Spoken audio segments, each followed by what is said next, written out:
Welcome to the show. Oh, well, that's good. I'm glad I got all this working. That That's this is power of the internet. I've been doing this a lot lately. Every time I see someone's content that I like, I reach out to them and ask them if they want to be on the podcast. And then the more I look into you, I'm like, oh, you were a Canadian comedian and now you're living in I'm from Ottawa, so I'm oh, currently based in Ottawa is what I should say. I thought you reached out to me because I was Canadian. No, I just like saw your clip and I was like, oh, this dude's hilarious. And then I just reached out. Oh, really? Yeah, Well, yeah, that was my yeah. motivation. I was like, oh, it's a Canadian kid. All right, I'll do Like, this. I'll help him out. Hmm. I appreciate that. So thanks Yeah, for coming man. on. JJ Whitehead, everybody. Welcome to the show.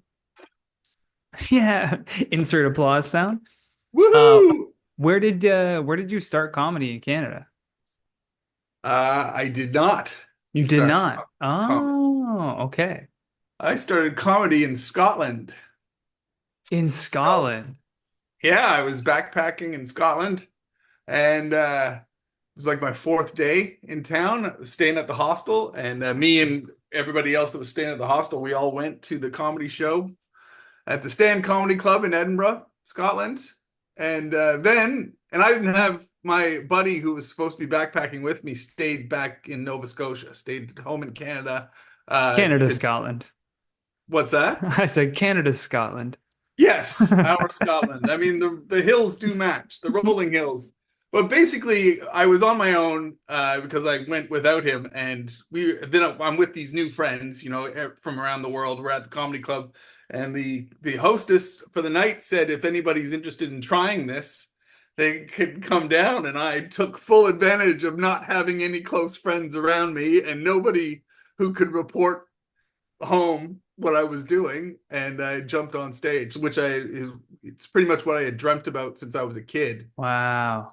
So I always wanted to do it, just never saw the opportunity or had the opportunity. And to be honest, Nova Scotia didn't even have a comedy club. There was no there. I think there was a comedy club called the Misty Moon or something before my time, and then there was nothing during the years when I started. And now, of course, we've got a Yuks and stuff like that. Yeah, yeah. It's slowly growing all over the place too. I think there was another new comedy club that opened on the East Coast recently.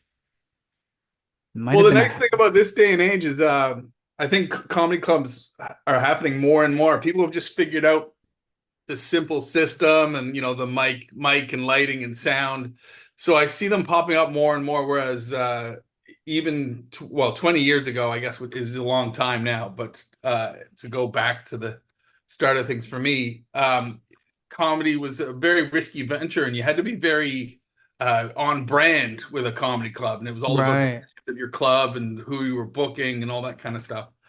But now it seems like just a fun night out, and audiences have changed. And so, because I've been to some quite nice little clubs in Halifax, there's one at a place called, I think, the Good Robot, which is just a brewery, but lovely people that have started up a club there and local comics and stuff. And that's happening more and more around the world, and it wasn't happening as much back in the day. Yeah, that sort of building of an independent scene. It was like very fringe before, which well, it was Yeah. another thing that I want to talk to you about. You've done so many, like seven solo shows, or how many solo shows have you done at Edinburgh Fringe Festival? 17. Oh, 17. You got to update your Wikipedia there. yeah, does it say It seven? says seven. Well, Unless it was a yeah, I typo. don't do I mean, I was Wikipedia. impressed on seven, and you said came up with 17. Yeah, seven's good. Man. So what was that first? Because were you already in Scotland at the time, or were you? Yeah, I mean, overall, yeah, my comedy career is almost 25 years old now. It's gonna have to turn 25. But so 17 may be the number of Edinburghs I have done, but it is also the number of years that I lived in Britain. I moved away from Ah, Britain about 8 years ago. Um, but yeah, my first couple of years in Britain, and as a new comedian, I lived in Scotland. So that was really, those were my first couple of Edinburghs. That was before I did a solo show and everything. Uh, hmm. so yeah, so I started in Edinburgh. That was a good 3 years. Then I moved down to London for a while, and then I really started to do like solo shows in Edinburgh and bigger. like bigger Yeah, shows. And then I also moved to Manchester, where I lived for a few years, and then back to London. So 17 years overall that's so uh, cool. in What Britain. was your first like your first solo show? Do you remember like what you did for it or Yeah, like how you were yeah, feeling sort of because I mean yeah. It's the called. first anything is like scary, right? So it's like what how did you prepare for that? Well, I'll say this: I think comedians. I think your first solo show is less scary than your second one because your I first one is guess, just yeah. it's just made up of all your It's best fun. Yeah. material as long as you've been going. So, and plus you got that young comic, guts and energy kind of thing. So, my first show was called Immigrant, and the poster of it, I have a hockey stick over my shoulder with a Oh, hockey stick nice. that says "Immigrant" is the brand of the hockey stick with a hobo bag on it, which my mom made for me, Oh, and nice. which is this is a funny aside, but my mom, I needed a hobo bag. I just wanted her to send a scarf from Canada with some Canadian maple leafs on it, and she made it into a bag. Oh, She that's just great. tie it up, so she sent me a bag. I was like, no, no, Uh, mom, I wanted to tie it like a hobo bag. yeah. She sat at her sewing machine and sewed like a nice, like it's a nice shopping bag for you, sweetheart. You said you wanted Yeah. a hobo bag. I mean, I don't Wow. like you being a hobo, but so anyway, She's that like, is was that what the kids are calling bags now? yeah, The hobo exactly. bag? So that's the poster of my first Edinburgh, and it was Oh, just cool. stories about me being new to Britain, which is all I ever did anyway as a new Hmm. comic. You're very wide-eyed and kind of going, you guys do things this way, and where Yeah. I'm from, we do things that way. And so that was a lot of my early comedy. It's that and making fun of pop stars because you're not old enough yet to have a real complaint about society. So you're Oh, making fun of simple things. yeah. Very, very simple things. So when you moved to did you go right from like England to America or was there any stops back in Canada before going to the US? No, I mean I've been to Canada lots, but I always come back to Canada, and I did a comedy now in 2007. Yeah, that's all. Another thing I've probably seen that hour like in a whole different phase of my life. You know what I mean? Right. Like before I even started comedy, because I watch comedy now religiously. Like every time it was on TV, I was always watching. Because Right. I always thought comedians were like they had to be movie stars, like Robin Williams, or it had to be like somebody who had like a big acting career could do comedy. They did this as like an aside sort of Yeah, thing. yeah. And then when I Yeah. saw people that were like Canadian that were on this Comedy Now thing, I was just like, or even non-Canadian people, but I was just like, oh shit, like it's a thing all on its own. Yeah. And I mean, yeah, it's a real avenue. I mean, like I think what you're trying to say though, like the superstardom of some people, but it would be like thinking that Michael Jordan was the only basketball player or Right. LeBron James the only basketball Yeah. player. Or There's Hulk plenty of Hogan's the only people wrestler or whatever. not to say that we're all sitting on the bench, but Yeah. But yes, I often felt that way too. I mean, sometimes you would think that the if it's out of your realm of thought, you're like, how do these people make money? And sure enough, they're out there making money every night. They're playing a local comedy club. They're out as long as you're in demand, you're making a living. You don't need that big TV break, Yeah.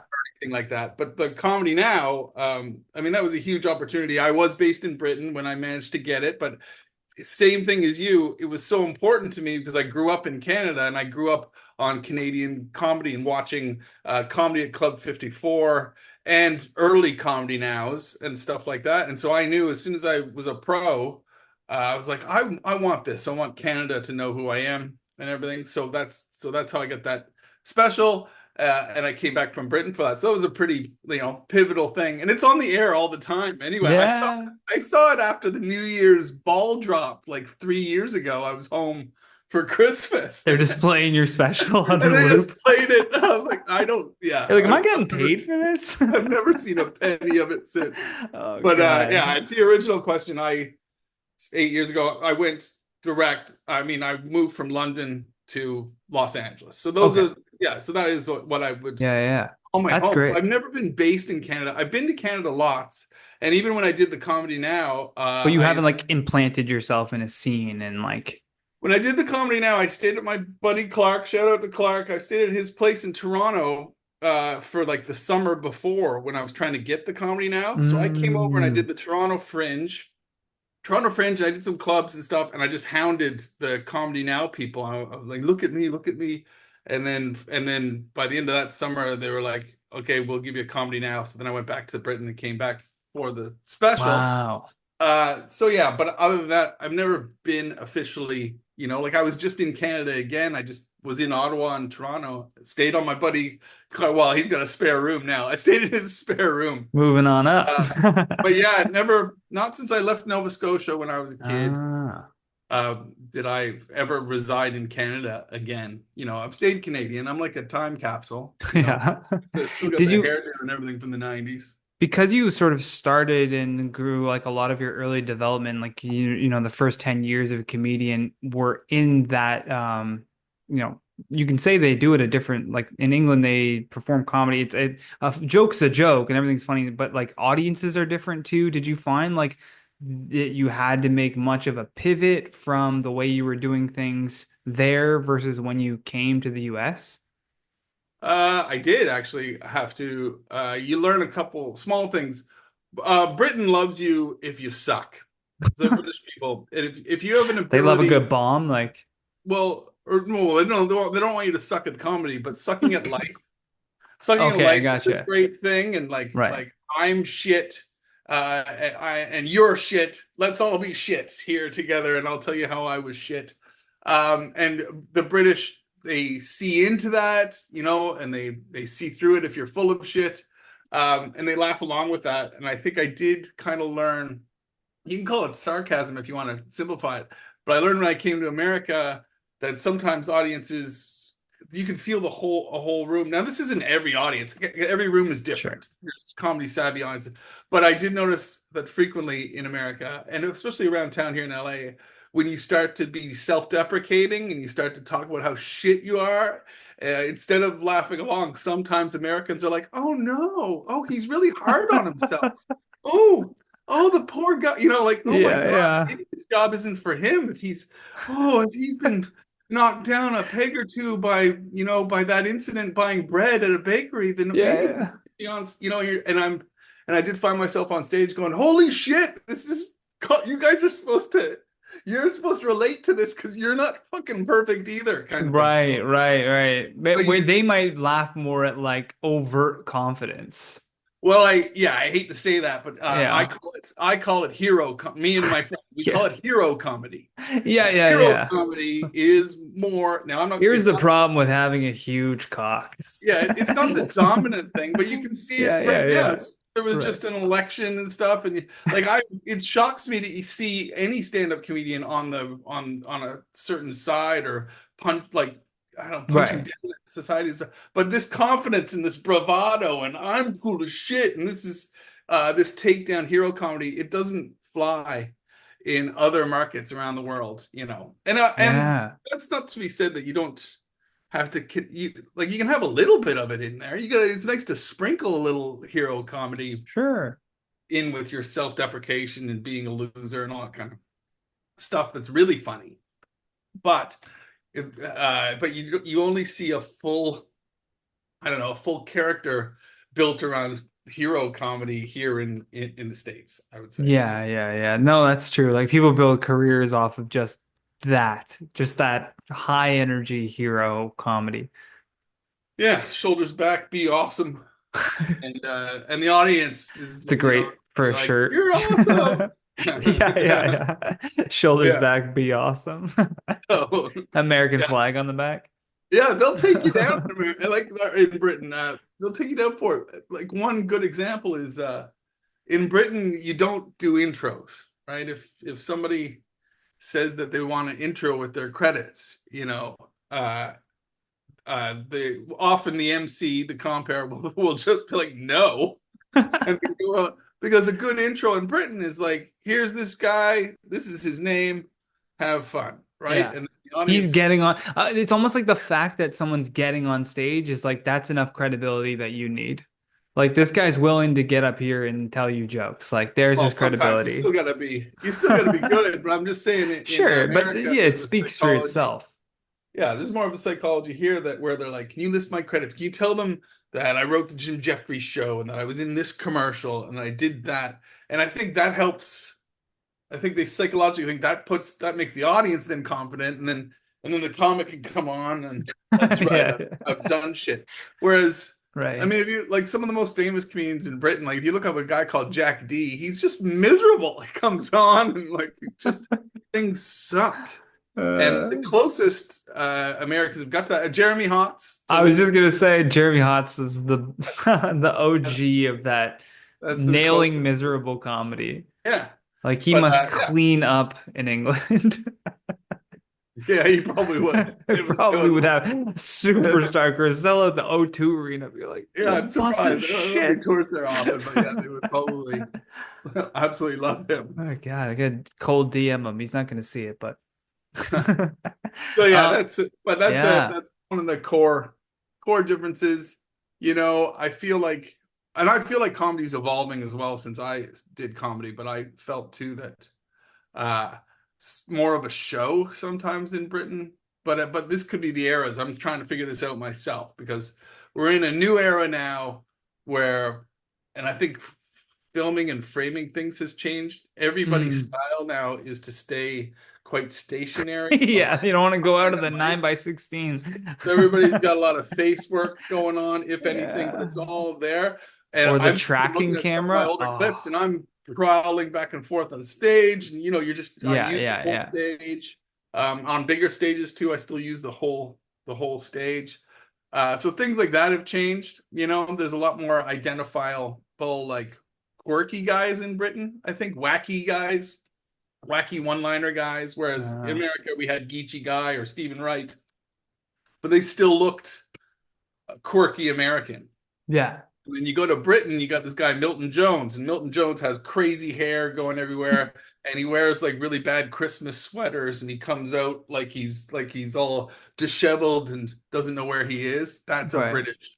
Those are all little Uh, British finesse moves. a little bit of flavoring to it. Yeah. Um, when I asked you about the one word, did anything come to mind for you? Well, it did because I had actually just been in a discussion about a word Oh, with a friend of mine in Britain. So the word is reprobate. reprobate. Write that Yeah, down. which is yeah, which as soon as I mentioned it to my buddy back in Britain, because this is like the timing was crazy, like 2 days before you, but he was just did something on social media and he said, "Tell me your favorite word," Yeah. and I had told him, it basically means it can mean many things, but it's a very British. It's used often in British terminology, so that's where I picked it up, and as soon as I heard it, I loved it.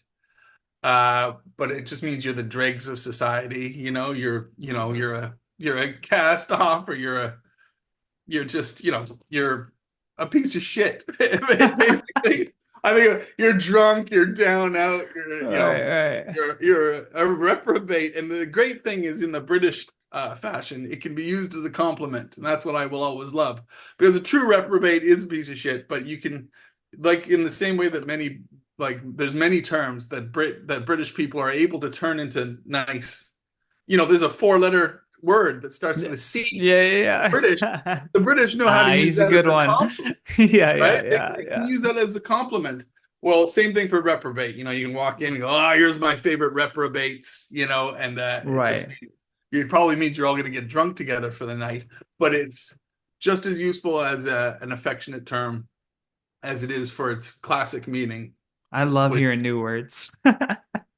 yeah, see, so this is the many layers of why I like Yeah, this word yeah. It's so an much. onion for sure. I like it because it's British parlance, can we say? And it comes out of Britain, and that's where you learn the uses of it and how it can go both ways. It can be a compliment or the true to definition. But I also like that I use it frequently, and I North Americans aren't familiar with it because I've noticed from Mm. women and stuff. I date occasionally, and if the term comes out, often women are like, "Oh, you just taught me a new word," kind of thing, and I was like, "Oh, I didn't realize that." So that's a happy accident to Yeah, it, yeah, yeah. but it's the fact that yeah, it's not commonly used here, but it's commonly used in Britain. I and like it's that. yeah. Nice. I had back to back. I had to laugh because I don't if somebody says a word that has been used before, I'm like, that's your word, you know? So it doesn't matter. But like the timing of one was like back to back community. So it was like community, this person said, and then they underlined unity for Rob McDonald. And then I had Hart Schuldes on, another comedian from Ottawa, who also Okay. said community. And then they just had the reason why I don't care about like duplicates though is because they each had completely different like views on the exact same word, which I think Right. is the most fascinating part of this like side angle to this podcast that I've been doing of putting someone on the spot of give me a word. Like, what's just the first word that comes to your mind? Because there's so many. Like, you can go in any different direction. Of So, course. Nobody yeah. else is bringing reprobate to you. Nobody's bringing reprobate though. I don't think we're Nobody, gonna get duplicates on that one nobody's for that. sure. Yeah. Now you mentioned earlier when we were just making fun of like the intros. You were a writer for the Jim Jefferies Show. How did that come about, and what was that like experience like?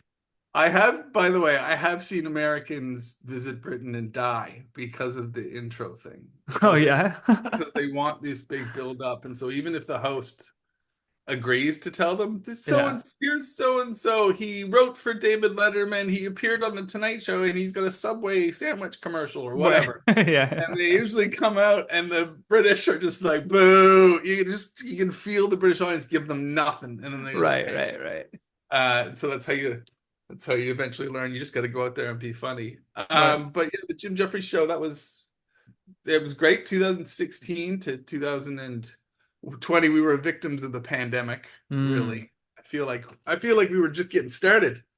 But Yeah. it was pretty great. I don't remember what specifically your question is about, but I will say Just it what was was my that favorite. experience like in general? Like, Yeah, it was my were you? favorite time in my career. Just because it's just perfect to go to an office. It wasn't far from my place here in Los Angeles. Took me about 16 minutes to bike there, so I biked Oh, every amazing. morning. I didn't sit in LA traffic. I biked down through Hollywood.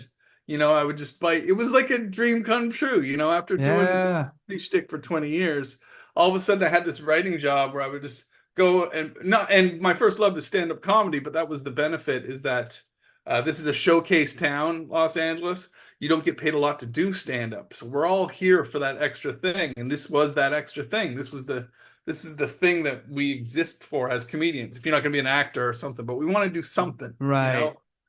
So it was a dream come true to go in there, write jokes. Um, it was good to feel the pressure as well because it helped you be creative. There was often jokes if they went on the cutting room floor that I got to take and put in my stand up. So Oh, that was great. cool.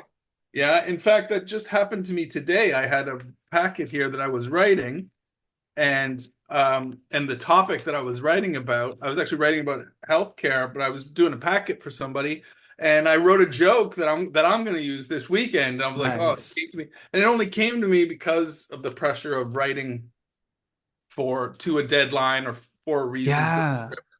Yeah. So that was great, and then the great thing was, you finish work. Tuesdays are amazing because they're the record days, so you're at the back watching your jokes, seeing what goes to air, eating at the craft services, Can't beat holding out that. food, and then you can go out at night and do sets. You just walk into the club and often they'll throw you up on stage because, like I said, it's a showcase town. So if you got a Right. really hot credit going at the time, they'll Yeah. get you up on stage and they can all, And Jim's a stand-up comic, so if anyone yeah. understands, he's like, did he ever come out with you guys? Like, let's all go to the comedy store or the improv or We did a couple of the writers of the Jim Jefferies show shows. oh, cool. Feel like he guested on those and stuff. So we did that. We did a couple of those, and I tour with Jim right now. So that's where I'm working Oh, this weekend. nice. I'm opening for Jim in Burlington, Vermont, and then we got to go to Connecticut. So that's where I'll be trying a couple of new jokes in front of a Jim Jefferies audience. So, Nice. so yeah, I mean, Jim's a pure stand-up as well. So that was I mean, he's raising a family now, so Hmm. he's less spontaneously here at the clubs in town. But he's but Right. he's out all the time, treading the That's board, cool. and that's it never leaves you if you really loved. you love Yeah. stand up, even if you get the TV part going, you still want to go out at night. And it takes the burden off as well, because that was the great thing. Because you're writing a TV show and that's your job.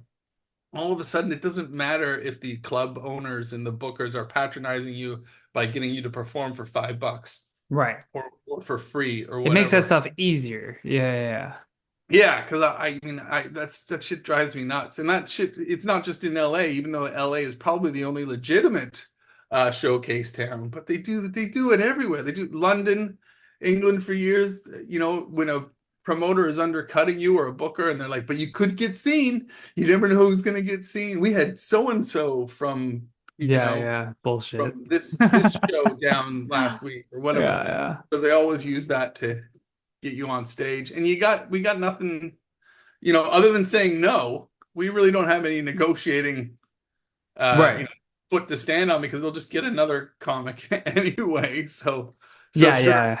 okay, I'll come down to be seen. Yeah, Yeah, yeah. Be seen and then take my 2 drink tickets or whatever. yeah, that's how you pay me. Like That's, fucking beer that's tickets. only because I'm a reprobate. Yeah, yeah, yeah. Here you go, you reprobate. Yeah. So did you find when you had to write for the Jim Jefferies show and you're doing these like it's got to be done by a deadline and you're sort of pressure cooking these jokes a little bit, do you find that now when it's you writing jokes for yourself that you can use some of that structure for yourself, or did you already have these like good writing habits built in and it just kind of helped with like, working for someone Yeah, doing that? I think okay, so well, yeah, there's a lot of layers to that one, because I Yeah. think living in Britain and writing for the Edinburgh Festival helps you to develop longer form comedy. Mm. Uh, because in America it's shorter form, so it's about showcasing yourself within 10 minutes, which in some ways I haven't totally gotten used to.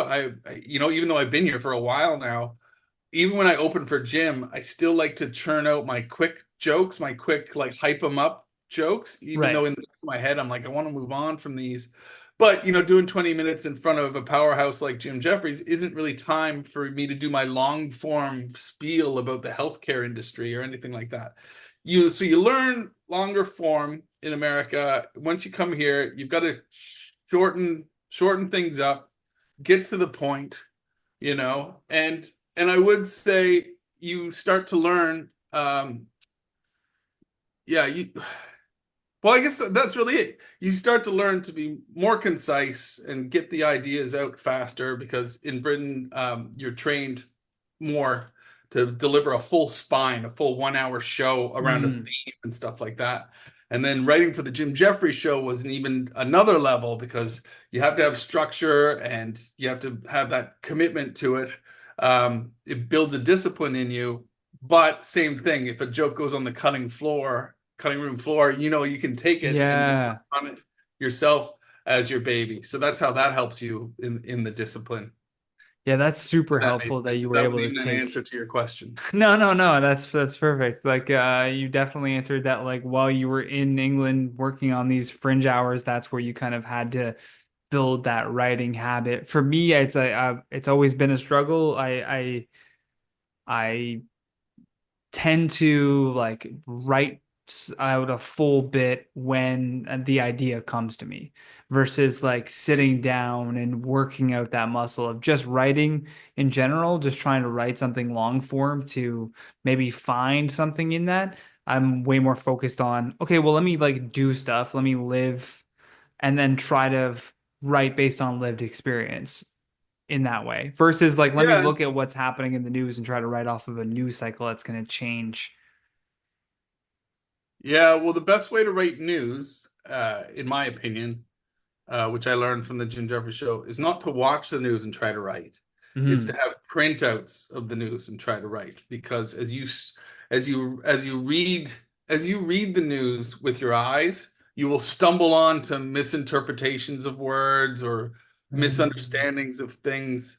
Uh, both ways work, but I just noticed that writing for the show. If I plunk myself on the couch and watch the news, and I'm just like, Tucker Carlson looks like a dick or Yeah. whatever. It's Yeah, not, yeah, yeah, you're yeah. not getting to the media. Yeah. You're getting stuff that's gonna change. Yeah, where if all of a sudden you've got to read something and you're getting it all the time. That's why you hear Yeah. a lot of jokes on this on these comedy news shows like John Oliver and like what Jim used to do they always go, and when I say that, I don't mean this. Right, And right, right. that's the joke. And you know how that happens? That happens by reading and misreading. Yeah, So that's where true. you get those jokes. And you don't get a when I say that, I don't mean this by watching the news. So Because you're hearing the context that it can't be yeah, misinterpreted almost. You'd have to be an idiot to misinterpret what someone's directly yeah, saying. But reading something, totally different situation. yeah. So it Yeah. can That be a makes little bit of sense. an advantage. That's why it's an advantage to, to even write out your set sometimes if you're trying to find Yeah. new places to go.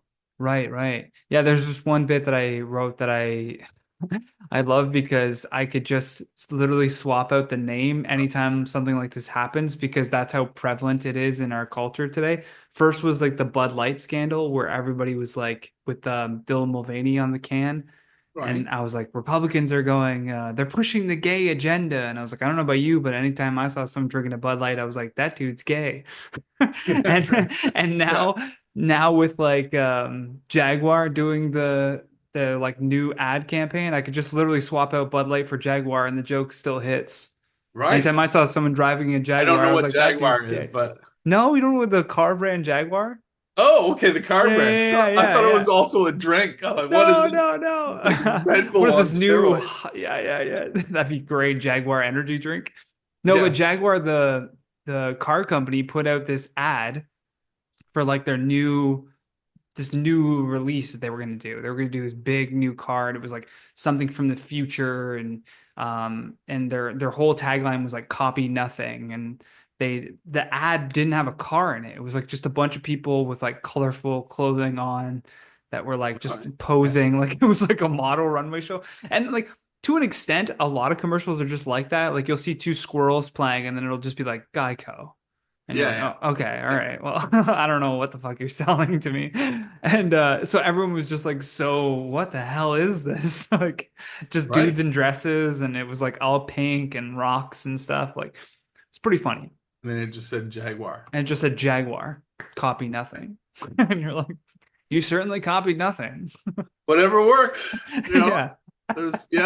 I mean, there's some wild ones out of context, like even Yeah. in the previous era. I remember there's one where the woman is getting on a bus with two live chickens, and the sign on the bus says no live pets.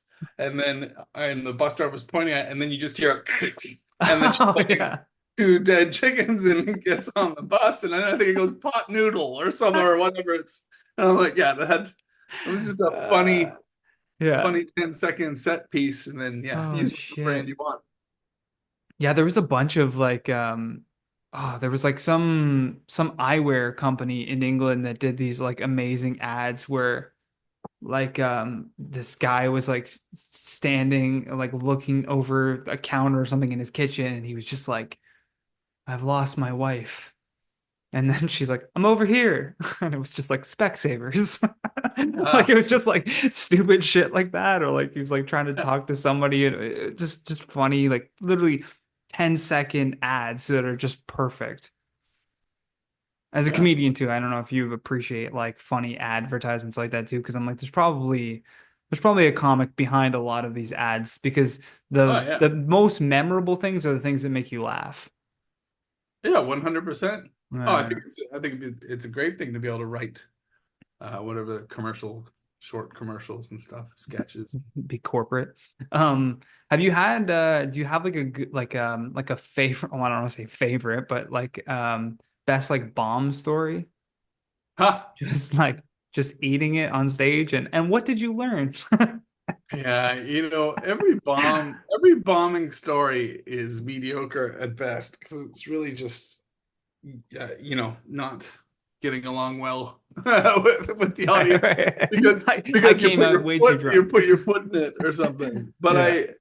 I do, yeah, I haven't told this in a while, but at the very beginning of my career, like I said, I started in Scotland, and it was like my seventh gig, and I started well. I started my gigs 1 through 6 were great. I there was a vibe. I was already getting booked to do. Basically, you do 5 minutes on a Monday night, right? And if you can do 5 minutes, Red Raw. The show's called Red Raw Monday nights at the time, and full of just people taking a real risk on whatever reprobates are But about to a bunch of day. reprobates, yeah. Yeah, it's basically a show full of reprobates of the full spectrum of reprobates. But then you graduate to doing 5 minutes on a Thursday, and then the big goal is to get 10 on a Saturday, then to get a weekend of tens, and then to get a paid 10. That's the trajectory. And I got thrown up to 10 minutes on a Saturday like really quick, and then I had a pretty good weekend. So about my seventh gig, I think I think I still wasn't a paid guy, but I was a Saturday night 10-minute comic, and I was getting wicked intros from the hosts or whatever, like this kid's doing great kind of thing. And I had just been getting comfortable with the C word myself, and living in Scotland and stuff, and it was becoming handy to me, and I had my friends were a good bunch of cunts. And Yeah. I'm starting to get into the vernacular. I'm like, all right, I get it. I know life here. And anyway, there was a bunch of firefighters in. There was a whole two tables of firefighters, and I was up doing my thing, and they called me an American. They go, oh, he's playing there heckling me in American. And the gig was going fine, and I just got the confidence to uh, to call them a bunch of English c words. Those are fighting words. Yes. Yeah. They didn't take it for Right. the cheeky Right. playfulness Yeah. that I thought it meant. So I was attacked quickly. And Oh, I was ushered into this back room. And then I actually, ironically, or semi-ironically, I had to hide on the fire escape. They put me up on the fire escape in the rain, and I could hear the firefighters like looking for me, like in this back alley and out on the back street. There's a street wow. behind the club, and they were just looking for me, and like, I could hear them yelling, calling me a cunt, going like, and it was a long. I was up there for quite a while. I'm gonna say I was up there for easily more than an hour. Oh my gosh. Well, eventually they brought me down, but and it was really funny. There's a comic called Brian Hennigan. Well, he's not a comic anymore. He's now Doug Stanhope's manager. Uh, Oh, so his name's Brian Hannigan, but was a Scottish comedian at the time, and he was on the bill with me on this night. So as I was ushered through, and like they were like rushing me to go and hide up on the yeah. fire escape before these firefighters murdered me. Hannigan like laughs at me while he's holding a drink or whatever as I went by. And he goes, "And I heard you were good." And I No. will never forget him saying that to me on my way to hiding on the fire escape. So Oh that was God. luckily it hasn't. Luckily, I don't think I've. Well, no, I've had some death threats and stuff, Oh, but okay. none as good as that one. Nothing like a bunch of English cunts chasing you around. Yeah, Scottish. Don't get that wrong now. Scottish. Oh, I thought you said English. Oh, they Yeah. were Scottish and you called them English? Well, that's what I mean because I'm Canadian and they call me Right. American, so Right, I right. tried I to gotcha. I gotcha. playfully show them how it felt, but it Right, right. turns out My mistake. I thought they took the cunt part is the offensive part. That's my Canadian in me. They took the English part as the offensive part. yeah, it was much more the English part, Yeah, yeah. but it was a whole collection of words that I Right. probably Yeah, yeah. All of it typically together it was just one horrible mess. none Yeah. of it helped save my Damn. situation. JJ, there's one question that I always ask all my guests at the end of the podcast. Essentially, it's like you're giving advice to your younger self, but Okay, I like to add context to it. Top it up for some Wayne get this Gretzky. in my coffee. Um, yeah, what's the question? The question is, you're giving advice to your younger self, Oh, but I want you to imagine yourself at 15 years old, where you were at the time, what you were doing, who was around you, and the phone rings and it's you now on the phone, and you can give your younger self a piece of advice. Nothing you say is going to impact your current timeline, I might add. So whatever you say can only affect his life. What do you say? um, go to Scotland sooner, I guess. I mean, I really enjoyed I guess but I started after I had finished university and I had hung out in Halifax for about a year before I was, and we were saving up money. I Hmm. don't know how often you get to choose these things. So I might have gone to Scotland when I could afford it. I probably didn't have the money to go any sooner, Hmm. but yeah, I did. My career started when I was 22. And sometimes whatever. You know what? It doesn't fucking matter. But would I have given a shit if I'd have started my career when I was 19 instead of when I was 22? But Yeah. whatever. But because all the comics who have now become my friends and stuff. But I remember like Glenn Wool, was a good friend of mine. He's based over in Britain, good Canadian comedian. He started when he was younger. He started when he was like 18. But Wow. he and I both, but he and I both reached like really good success in our careers probably around the same time. But I remember when I was just starting, Glenn and I met, and so Wooly had already been in the game for 5 years, and we were drinking. I remember Wooly said, "You're starting a bit late," kind of thing. I was like, I don't, you know.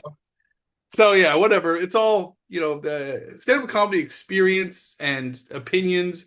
They're exponential. So I don't think you lose anything because even if you start when you're older, if you love it, you have the life experience to go into Right. your material, You you still know. live the life. You could still write about everything you went through from probably from a more educated perspective. Like I started when I was 19 and I was like writing about nothing, I was like Right. fucking what Well, do I that's what I write in mean. my I was college 22. classes and like, like you don't have much life experience at that point. Yeah, that's what I was saying. I was lucky enough. I mean, when I was 22, I mean, my career went really well at the start, and I got on TV quickly. I got some good breaks early on, but my shtick was just very, this is what we're like in Canada, and this is what you guys are like here. Right. And what's up with pop music and stuff. Yeah, yeah, I had yeah. opinions about pop music and Yeah. yeah, so I'll who never cares? I'll never forget like my second show. I made fun of I don't know, like that really stupid joke about like the hockey team logos and how the Leafs, I'm like, no wonder they suck. It's a leaf. And then Right? this old guy at the bar, he had like an inhaler and he took it out of his nose and he started screaming at me. And they're actually doing pretty good this season, buddy. And I Right. was like, oh fuck. I was like, there goes my comedy career. This There's a bar. topic that's important to Yeah, everybody. yeah. But Don't yeah, diss the local hockey team. Um, yeah, it sucks to get an independent heckle like that. What's going on yeah. here? What's happening? What's happening to my screen? I'm sharing your website, Oh jjwhitehead.net. yeah, Um, it hasn't been updated. This is the first time I've seen it in a while. Oh, look you're at like, oh this. wow, Wow, cool. look at this. But it still Hey. has lots of good information on it. I mean, you're still paying for it. You might as well send people here. You can go check out your Yeah. albums. You got all your albums up there. Most importantly, go I've just follow. actually combined those two London albums into one, putting them back Oh, up online. okay, nice. It's a thing I did last week. Nice. And it's at Jason John Whitehead on Instagram Yeah. and And my YouTube. Double J I'm on. trying to I'm working on YouTube right now. I've been cutting up. In fact, that one right there, Divorce Men Don't Belong Here, that's from the Melbourne Comics Lounge. And I Oh, actually, some people were complaining to me about the subtitling on it because oh, bubbly subtitles. So I was gonna change the subtitles, but then but I don't can't find the original. So instead, I'm subtitling a whole nother set. oh, So damn. same material. I'm almost done too, but Yeah. I'll be finished that tonight. So same material, but different night, different show. I'm not sure if the show. I think the show might not. The audience. Uh, I don't know. Sometimes the audiences don't get mic'd up as well. Right. Yeah, yeah, yeah. And I can see the show is going well, but the audience, you gotta listen. Yeah, I'm listening. Yeah, yeah, you gotta So find I a way know to. there's bound to be people going like, this guy sure seems comfortable with himself considering how badly he's bombing. But the gig is going well. So I've got a brand Yeah. those coming up on YouTube soon. I've got and I got this clip that I did on the Jim Jefferies show uh in the last Trump presidency about it's about the trade war from the Ah, and I'm putting that out on my YouTube channel on Monday. It's because it's almost like it hasn't aged at all. It's a right. goofy Oh, it's set piece. crazy. It's a goofy set piece, though. I will say this to anybody who's in Canada, like if you're Canadian, you're a Canadian, so Yeah. I hope you can understand this. It was a hard desk piece to get through all the people, like not just the lawyers and stuff, but Okay. my head writer, my American head writer, and and I'm the only Canadian on the writing staff. They they really wanted me to say some things that I didn't want to say about Canada. So it's Okay. weird to say how much back and forth it is. So the desk piece is what it is. I still had fun to do it, and Jim and I worked together on it. But Jim knew how I felt because like my head writer wanted me to be really mean about my country, and instead I think I found a middle ground where I kept the Americans and the lawyers happy. Right. Was whatever, but I still wanted to play to Canada and do some Canadian stuff. So anyway, that's coming Well, out on Monday, but I subtitled it and put it up, and that was what I was reminded of when I was doing it. I was like, oh, uh, what happened to this part of the desk piece? What happened to that? And I was like, oh yeah, I was like called into the office and told like you can't do this, and like they wanted me to say there was some things that I had to really fight for, like things that they wanted to be mean about Canada about. And I was like, mm, I don't want to be that mean. what did they want you to say? Anyway, oh, I think they wanted me to like, here I am. I throw around the term reprobate and all this kind of stuff, Yeah. but some of the rewrites that I was getting was really trying to paint us as lower class citizens of the world, Right. it's kind of patronizing sometimes. Some of the notes I was getting, and I was like, I didn't want to do that. We have a bit where I make fun of the police. I make fun of the RCMP, the musical ride, the mounted police, Oh, and stuff yeah, like yeah, that. yeah. And I had to fight for even the level of me making fun of it. I remember I had to fight to bring it down a bit because they wanted me to be, I don't know, really ridiculous and patronizing to my country. Wow. Anyway, I was having flashes of that because I got it all subtitled. Like it's probably been less than 2 days, a couple days ago. Yeah. It's gonna come out on Monday. It's pre-scheduled or whatever. And that's what I was reminded of when I sometimes when I watch some of these things, I'm reminded of what I went through to do Right. it. There's Yeah. little things here and there because it's never as You should smooth. almost do like you remember when you'd get like a DVD and you'd get like the director's cut? You should almost do like a podcast around like Well, some of these memories, you know? I do try to I do a little blurb on my YouTube channel sometimes, and like the Comedy Now, for example, I've got these really baggy. Comedy Now is whatever 18 years old, Yeah, but yeah, yeah. I got these really baggy jeans on and stuff. And I did do a spiel on my channel before I put that on my channel about a month ago, because I showed up to the taping with really nice dress pants and I wanted to look really sharp. Yeah. I had these like really nice shoes and stuff. I was ready to rock. And then the producer insisted that I wore the jeans that I showed up in, and it changed my whole I mean the show went great, but it changed the way I felt on Right, stage. It yeah, fucked with my yeah. anyway, I talked about that on my YouTube channel about how it's weird now when I look back at that and I think of that. I think of being backstage and she wouldn't let me roll my sleeves up too, and somebody had to come over and tell me, oh, she's got a thing about elbows. She doesn't like so I had to have this cuff thing. I was like, this isn't the way I look and feel on stage lately. Luckily Yeah, yeah. the show was fine, but you're It's always crazy how that can fuck with you though. yeah, it can fuck with you, Yeah, and you just totally. remember little things. Like, Yeah. so I just had flashes like that for this Jim Jefferies show desk piece. I was like, oh yeah, I really had to fight for this, or I had to, fight to not do this. And And now it's not even gonna matter because we're gonna be the 51st state, apparently. yeah, Twitter's yeah, calling us snow Mexicans. really, they're bringing that Yeah. one back. Yeah, I'm like, hey, every Canadian's like, hey, we're not, Wow. I we're don't know just how he's going to Canadians. charge. I mean, I get that tariffs are it's supposed to turn Americans off of buying things from us, and then Right, yeah. I get how that works. We just buy But locally. but the attitude that everybody has that tariffs that he's going to charge us. Like Yeah. You can't charge the people that are selling you shit, man. Yeah, It doesn't it's work that way. crazy. It'd be great if it did. If you could walk Yeah. into a corner store and buy a chocolate bar for $2 and then go, and I'm charging you 50 cents for charging me $2. Yeah, yeah. You're like, wait, what? Yeah, it doesn't make any sense. It's all just vague threats. Yeah. That's all it is. Just word, just mouth service. JJ, thanks so much for coming on the show. I really, really appreciate you taking the time, and I'm sure people are gonna love this one, especially comics if they're interested in like a lot of the stuff that I was talking about. That's heavily what I focus on is Yeah, I think uh, some are like, I think we should be. I mean, I think Britain's Kyle Lucy's a good Ontario comic, and yeah, he's great. he just spent the summer over there in Britain. I always tell guys, I'm like, if you want stage time, and if you want to learn if you want to learn a new angle to if you think you're doing too much hero comedy, Yeah. and you Go might, humble yourself. I think yeah, I might have to plan a trip for sure. yeah, it's a good spot, man. All right. All right, man. Well, hope you have a great rest of your night. All right, thanks for having me. No problem. See ya.